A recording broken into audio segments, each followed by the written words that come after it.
r/us credit. Serious ex-prisoners of Reddit. Who was the most evil person there, and what did they do that was so bad? When my dad went to jail he was shocked by how many young men couldn't read or write. He made a lot of important friends because he was one of the few people able to help with legal paperwork. Edit. For those interested, in Ontario prisons, 65% of the population have less than a grade 8 education, or are functionally illiterate. 79% do not have their high school diploma or GED. Not sure about most evil but interesting story.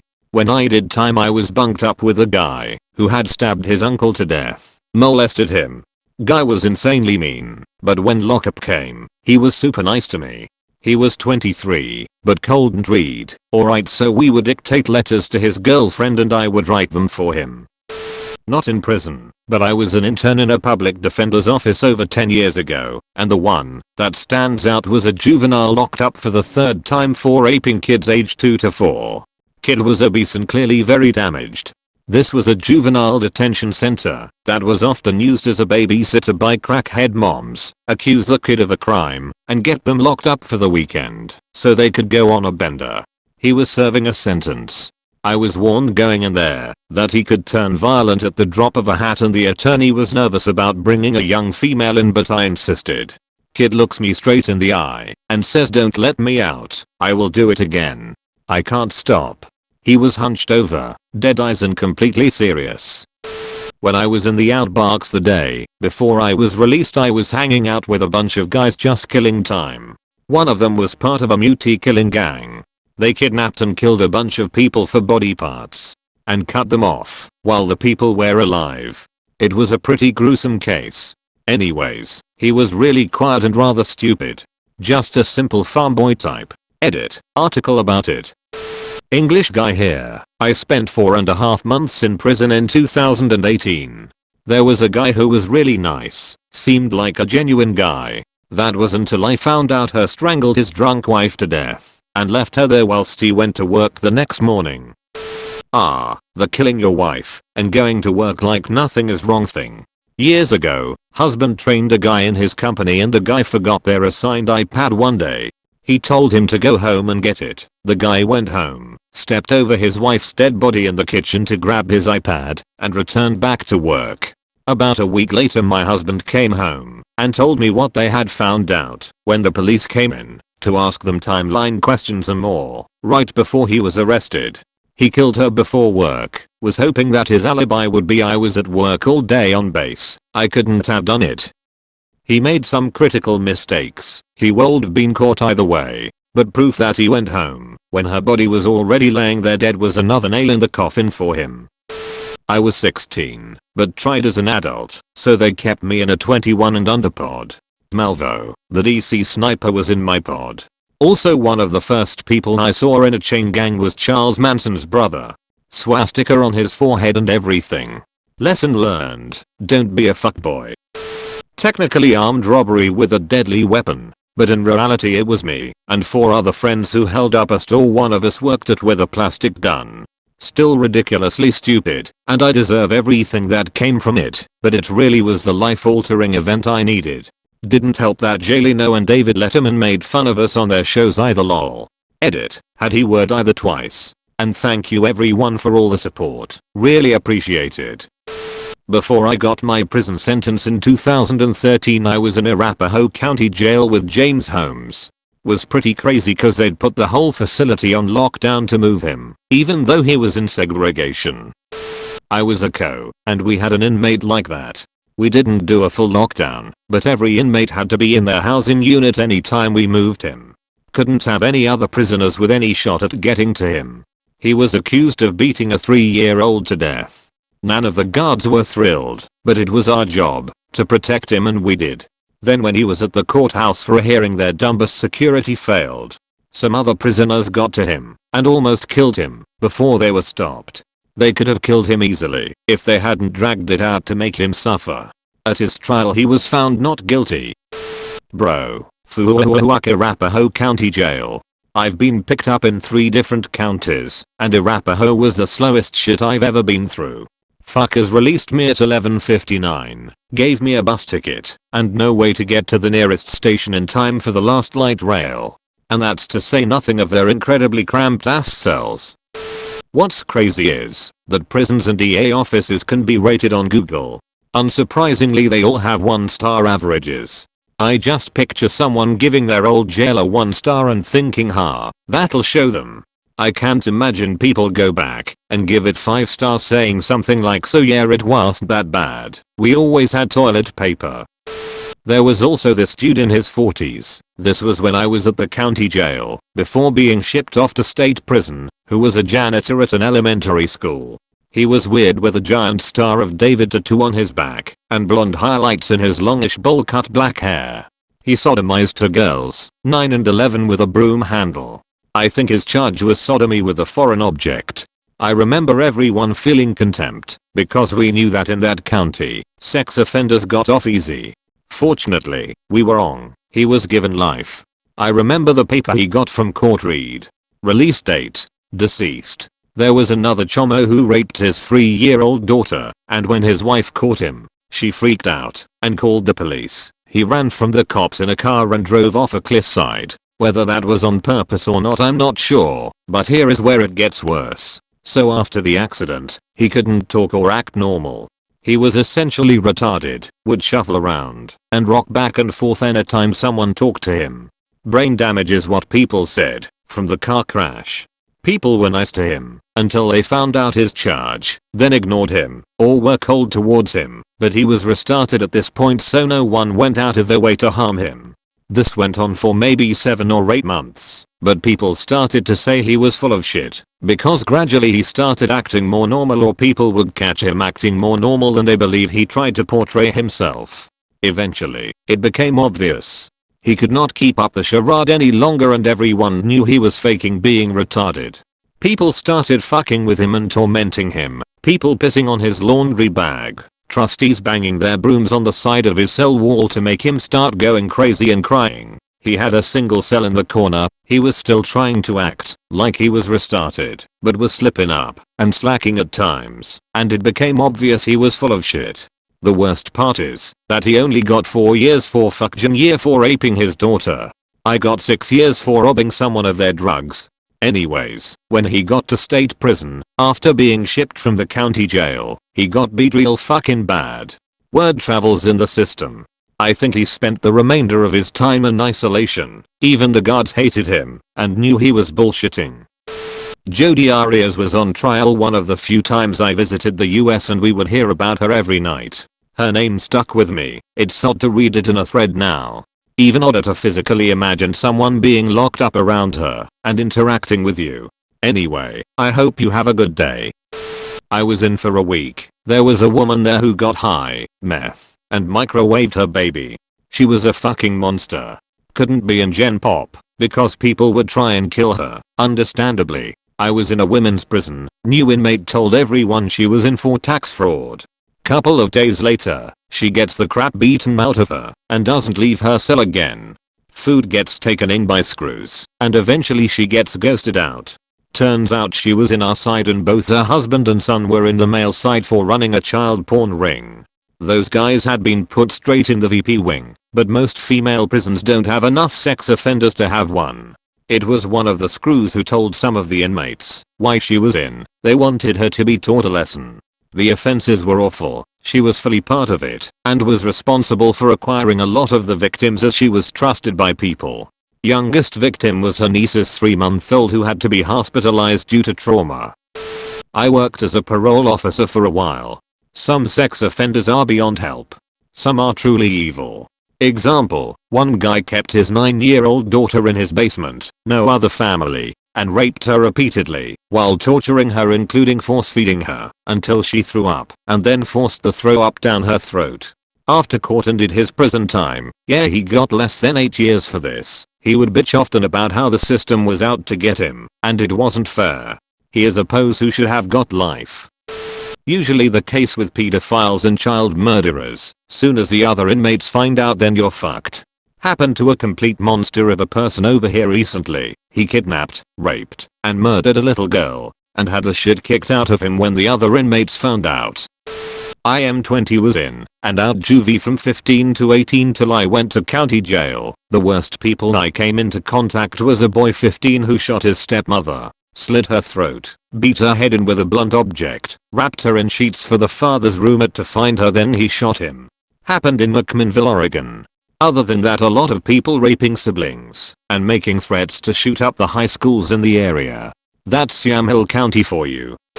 I was in JDC, not doc, but most of the people in JDC were locked up for the same reason as some people would be in document. I remember talking to this kid, and he was kind of stupid in the head. I asked him what he did, and he raped his 10-year-old sister while she was asleep. Most of them were in there for murder, but he stood out since he was a sex offender. I worked with a lot of juvenile sex offenders over the years. Normally the best behaved out of the bunch, and when I would happen upon their convictions, it would always surprise me at how heinous some of their sex crimes were compared to how subdued and or polite they were when I knew them. The sad fact is that the overwhelming majority were in there for perpetrating the same abuse that they were simultaneously a victim to as well. Sad to see the circle of abuse and how it perpetuates itself. Same. I was a detention officer for a while, and I never looked too much into what the kids did, especially if they were well behaved. There was this one kid that was just great. Always helpful and never caused problems. One night in the control room, I mentioned to a coworker how awesome this kid was helping close up the kitchen, and she says, "Have you seen what he's in for?" I had not. So she showed me that he was actually in for molesting his 18-month-old baby sister. There was a correctional officer at least 6'5" and well built, and he would always come in pissed off. So one morning we are waiting in line for breakfast, and he thought he heard this older man call him a bitch. He followed the man back to his cell and started teeing off on him. The man didn't even try fighting back, and when he fell the first time, he split his head open on the steel bunk. The inmate was so out of it, he started asking where his car keys and wallet went while he was on the ground bleeding. The CO hears the man, and for some reason turns around and goes back and hits him a few more times and says, "Who's the bitch now?" I'll never forget thinking back, quote, "Damn, this is somebody's father."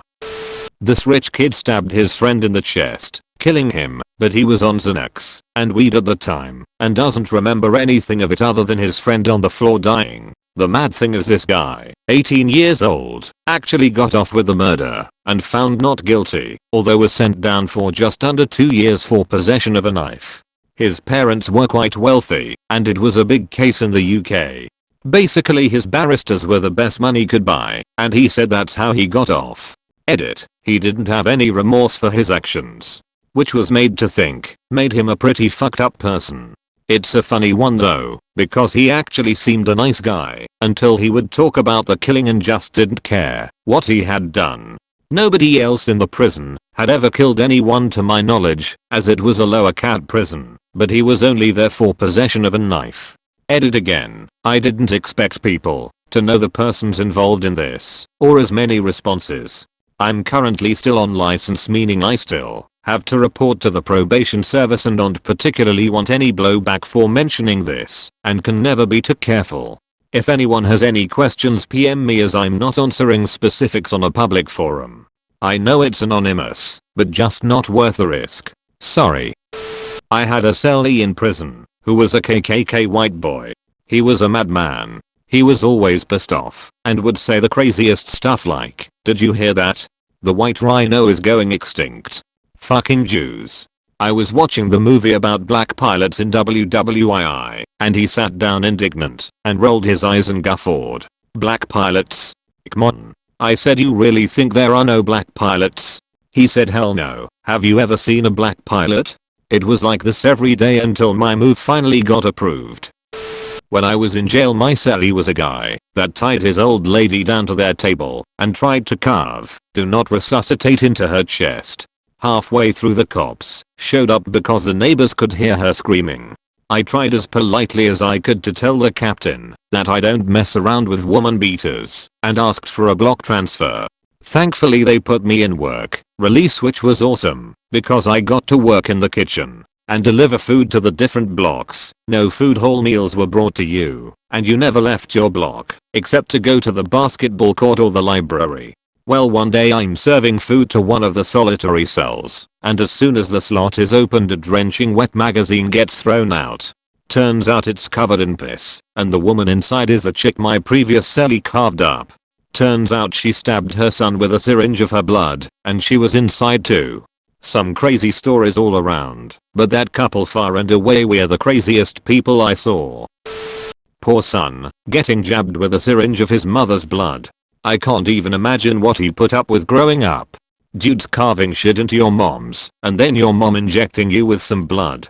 Fuck. Wow. I made it through that, but I'm bruised. Lol. Was in prison for 27 months. Unfortunately, your child rapists and kiddie porn guys were mixed into Gen Pop, so you would get all kinds like that everywhere. The worst one I heard of was when I was in military prison. Details are foggy, because this was 13 years ago, but I remember there being a guy who got 99 years for murder. He had killed a guy, then killed the guy's wife, because she was home, and would have been a witness, but not before raping her first. The whole facility got locked down every time they moved this guy, because they didn't even want the other inmates to see what he looked like. The other fucked up one was at the same facility. So in the army there's a thing called turtle fucking, where you hit someone's Kevlar helmet with your Kevlar helmet. It makes a loud thunk sound, but doesn't really hurt. People didn't hit super hard, just hard enough to make the noise happen. This guy turtle fucked a girl when she wasn't wearing a Kevlar helmet. She ended up dying while the guy was still awaiting his trial, and he went full on cuckoo bananas. Edit. For everyone asking questions about the logistics of being in prison, and also about what I did, here is an AMA I did years ago about this topic. I hope that can answer some of your questions. Can anyone find a video of turtle fucking that isn't actually two turtles fucking? I'm not having much luck on my end. Edit. Never thought this would result in my first Reddit award, but I've been here too long to be surprised. I'm very conflicted. The stories are sickening, but at the same time, I can't stop laughing at turtle fucking. It's a real thing. But you hit someone on the K-pot, not on their head. Basically it sounds like what two turtles would sound like if you slap them shell to shell. Normally you would turtle fuck someone who wasn't paying attention. Puckers your asshole. That's for sure. My friend's dad was a volunteer chaplain, taking care of prisoners' religious needs at the county jail. He came into our criminal justice class to talk about working at a jail. He told us that the most evil people at a jail are the ones that show no remorse for their actions. He saw the guy that killed a foreign exchange student that attended the University of Utah, and he told us that the guy didn't seem to care at all. He was calm about everything. I wasn't an inmate, I was an officer, so my opinion might be disqualified. But at a facility I worked at we were a level 5, which is maximum security. Lots of people who had life without parole, and just a bunch of different things happened. One guy was on a documentary because he traveled across several states and killed around 5 people total. He was pissed cause the documentary blamed him, but he always tried to say his father hitting him as a child made him kill these people. Then there's the old guy who raped his young grandchildren and was furious that he was sent to prison cause they were his grandkids, so he could do whatever he wanted. He had also raped his children when they were growing up. Lots of sick things in a maximum security prison, and those would be nothing when compared to a federal supermax. There was a guy I was locked up with in Baldwin County, Alabama, who went into our common area library. Really just a bookshelf with about 50 to 60 books, and ripped out the last chapter of every single book. Edit. Some cartoons I drew during my time there. My dad went to prison for 6 months, and there's this one story that struck me the most. A guy was convicted for raping someone. When he was asked who did he rape, he said it was just some prostitute. Later that day, when it was time for visiting, his wife went ballistic on him, screaming at him at the top of her lungs. Turns out he raped his 11-year-old stepdaughter. After the inmates and policemen found that out, they took turns in beating the shit out of him. Hands down. So this lady was married. Husband cheated. Had a full-blown affair. Ended up with a love child. Somewhere along the line the wife is babysitting the husband's illegitimate child. He comes home from work, sitting down to eat dinner, and asks her how is the baby? She says I don't know, you tell me. This bitch ended up killing the baby, cooking it, putting it in the food, and fed it to him. She's doing 2 life sentences. This is in Arizona by the way. Side note, she looks like the devil. Her eyes are literally black, and she looks like she has no soul. It takes a lot to creep me out, but this lady's vibe is definition one of the darkest things I've ever felt in my entire life. I proposed to my ex-wife, but she said no. She believes I'm just after my money. Please, like, comments, subscribe and share the video. Thanks for watching.